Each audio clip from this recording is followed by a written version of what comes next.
শখের মোটরসাইকেলে প্রাণ গেল জাহাঙ্গীর হোসেনের।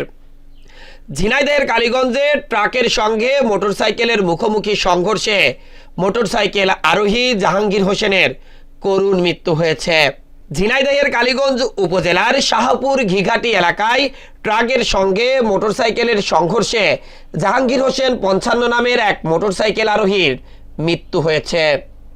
সোমবার সকাল 10:30টার দিকে কালীগঞ্জ কোটচাঁদপুর সড়কের শাহপুর ঘিঘাটি এলাকায় এই দুর্ঘটনা ঘটে।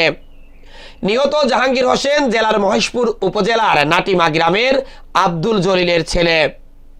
স্থানীয়রা জানান, সোমবার সকালে মহেশপুর শহর থেকে মোটরসাইকেল যোগে কালীগঞ্জ শহরের দিকে আসছিলেন। পথিমধ্যে শাহপুর ঘিঘাটি এলাকায় পৌঁছালে বিপরীত দিক থেকে দ্রুত গতিতে আসা একটি ট্রাকের সঙ্গে মোটরসাইকেলের মুখোমুখি সংঘর্ষ হয়। এ সময় তিনি রাস্তার পাশে ছিটকে পড়েন। এতে ঘটনাস্থলেই মৃত্যু হয় জাহাঙ্গীর হোসেনের। পরে পুলিশ এসে তার মৃতদেহ উদ্ধার করে। কালীগঞ্জ থানার ওসি শহীদুল ইসলাম হাওলাদার বলেন, খবর পেয়ে পুলিশ ঘটনাস্থলে গিয়ে মরদেহ উদ্ধার করেছে, তবে ট্রাকটি আটক করা সম্ভব হয়নি।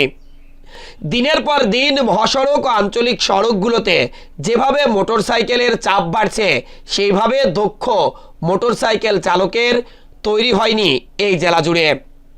প্রত্যেক মোটরসাইকেল চালকেরই রয়েছে প্রশিক্ষণের অভাব, যার কারণে রাস্তাগুলোতে কিভাবে ওভারটেকিং করতে হয় বা কিভাবে মোটরসাইকেল কোন জায়গায় কত গতিতে চালাতে হয় এটি সম্পর্কে জ্ঞান নেই মোটরসাইকেল চালকদের। টাকার বিনিময় বা দালাল ধরেই তারা মোটরসাইকেলের লাইসেন্স পেয়ে যায়, কিন্তু মোটরসাইকেলের লাইসেন্স বা ড্রাইভিং লাইসেন্স যে দুটি তাদের দক্ষতা ও যোগ্যতার প্রমাণ দিয়ে পাওয়ার কথা ছিল, সেই দুটি তারা পাচ্ছে এখন দালাল ধরে।